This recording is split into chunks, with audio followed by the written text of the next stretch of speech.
ಪ್ರವಾದಿ ಪೈಗಂಬರ್ ಮುಹಮ್ಮದ್ ಮುಸ್ತಫಾ ಸಲ್ಲಲ್ಲಾಹು ಅಲೈಹಿ ವಸಲ್ಲಂ ಅವರು ಹೇಳುತ್ತಾರೆ, ನನ್ನ ಸಮುದಾಯ 73 ಪಂಗಡಗಳಾಗಿ ಭಜನೆಯಾಗಲಿದೆ. ಅದರಲ್ಲಿ ಒಂದು ವಿಭಾಗ ಹೊರತುಪಡಿಸಿ ಉಳಿದೆಲ್ಲವೂ ನರಕದ ಹಕ್ಕುದಾರರಾಗಿದ್ದಾರೆ. ಆ ಸಂದರ್ಭದಲ್ಲಿ ಪ್ರವಚಿಸಲ್ಪಟ್ಟ ಸ್ವರ್ಗಕ್ಕೆ ಹೋಗುವ ಆ ವಿಶೇಷ ವಿಭಾಗದ ಕುರಿತು ಪ್ರಶ್ನೆಗಳದ್ದು ಬರುತ್ತದೆ. ಪ್ರವಾದಿ ಪೈಗಂಬರ್ ಮುಹಮ್ಮದ್ ಮುಸ್ತಫಾ ಸಲ್ಲಲ್ಲಾಹು ಅಲೈಹಿ ವಸಲ್ಲಂ ಅವರ ಉತ್ತರ, ನಾನು ಮತ್ತು ನನ್ನ ಸಹಾಬಿಗಳನ್ನು ಅನುಸರಿಸುವವರು ಎಂದಾಗಿತ್ತು. ಇದಕ್ಕೆ ಕುರ್ಆನ್ ಬೆಂಬಲ ನೀಡಿದೆ. ಒಟ್ಟಿನಲ್ಲಿ ಹೇಳುವುದಾದರೆ ಸಹಾಬಿಗಳನ್ನು ಬದಿಗಿಟ್ಟು ಇಸ್ಲಾಮಿನ ನಿಯಮ ವ್ಯವಸ್ಥೆಯನ್ನು ಪೂರ್ಣ ರೂಪದಲ್ಲಿ ಅರಿಯಲು ಸಾಧ್ಯವಿಲ್ಲವೆನ್ನುವುದು ಈ ಹದೀಸಿನಿಂದ ಸ್ಪಷ್ಟವಾಗುತ್ತದೆ. ನನ್ನ ಪ್ರೀತಿಯ ಸಹೋದರರೇ, ಮುಸ್ಲಿಮರಿಂದ ಅಹ್ಲು ಸುನ್ನತಿ ವಲ್ ಜಮಾಅತನ್ನು, ಮುಸ್ಲಿಮರಿಂದ ಸುನ್ನಿಯನ್ನು, ಇಸ್ಲಾಮಿನಿಂದ ಅಹ್ಲು ಸುನ್ನತಿ ವಲ್ ಜಮಾಅತನ್ನು ಬೇರ್ಪಡಿಸುವ ರೀತಿಯಲ್ಲಿರುವ ಪ್ರತಿಪಾದನೆಗಳು ಸಮೀಪ ಕಾಲಗಳಲ್ಲಿ ನಾವು ಗಮನಿಸುತ್ತಿದ್ದೇವೆ. ಆದರೆ ತಿಳಿದಿರಲಿ, ಇಸ್ಲಾಂ ಒಳಗೊಂಡಿರುವ ತತ್ವ ಸಿದ್ಧಾಂತಗಳು ಯಾವುದೋ ಅದಕ್ಕಿರುವ ಇನ್ನೊಂದು ನಾಮವಾಗಿದೆ ಅಹ್ಲು ಸುನ್ನತಿ ವಲ್ ಜಮಾಅತ್. ಮುಸ್ಲಿಂ ಎಂದು ಯಾರನ್ನು ಕರೆಯಲಾಗುತ್ತದೆಯೋ ಅವನಿಗಿರುವ ಇನ್ನೊಂದು ಹೆಸರೇ ಸುನ್ನಿ ಎಂದು.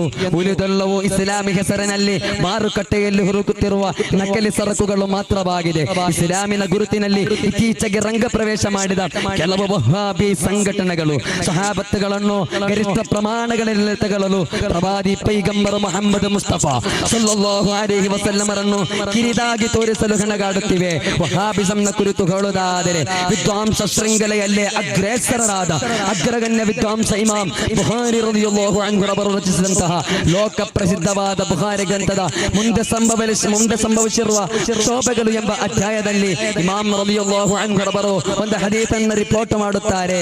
ಪ್ರವಾದಿ ಸಲ್ಲಲ್ಲಾಹು ಅಲೈಹಿ ವಸಲ್ಲಂ ಅವರು ಸಹಾಬತ್ತಿನ ಸಮಕ್ಷಮದಲ್ಲಿ ಪ್ರಾರ್ಥಿಸುತ್ತಾರೆ, ಅಲ್ಲಾಹನೇ, ನಮ್ಮ ಯಮನ್ ಮತ್ತು ಶಾಮಿಗೆ ನೀನು ಬರಕತ್ತು ನೀಡಬೇಕು. ಹಾಗೆ ಕೆಲವು ಸಹಾಬಿಗಳು ಹೇಳಿದರು, ನಮ್ಮ ನಜದಿಗೂ ಬರಕತ್ತಿಗಾಗಿ ಪ್ರಾರ್ಥಿಸಿರಿ. ಪ್ರವಾದಿ ಸಲ್ಲಲ್ಲಾಹು ಅಲೈಹಿ ವಸಲ್ಲಂ ಅವರು ಪುನಃ ಪ್ರಾರ್ಥಿಸಿದರು, ನಮ್ಮ ಯಮನ್ ಮತ್ತು ಶಾಮಿಗೆ ನೀವು ಬರಕತ್ತು ನೀಡಬೇಕು ಅಲ್ಲಾಹನೇ ಎಂದು ಪ್ರಾರ್ಥಿಸಿದಾಗ ಅದೇ ಸಹಾಬಿಗಳು ಮತ್ತೊಮ್ಮೆ ಹೇಳಿದರು, ನಮ್ಮ ನಜದಿಗೂ ಬರಕತ್ತಿಗಾಗಿ ಪ್ರಾರ್ಥಿಸಿರಿ. ಆದರೆ ಪ್ರವಾದಿ ಪೈಗಂಬರ್ ಮುಹಮ್ಮದ್ ಮುಸ್ತಫಾ ಸಲ್ಲಲ್ಲಾಹು ಅಲೈಹಿ ವಸಲ್ಲಂ ಅವರು ಯಮನ್ ಮತ್ತು ಶಾಮಿಗೆ ಮಾತ್ರ ಬರಕತ್ತಿಗಾಗಿ ಪ್ರಾರ್ಥಿಸಿದರು, ನಜದಿಗೆ ಬರಕತ್ತಿಗಾಗಿ ಪ್ರಾರ್ಥಿಸಿಲ್ಲ.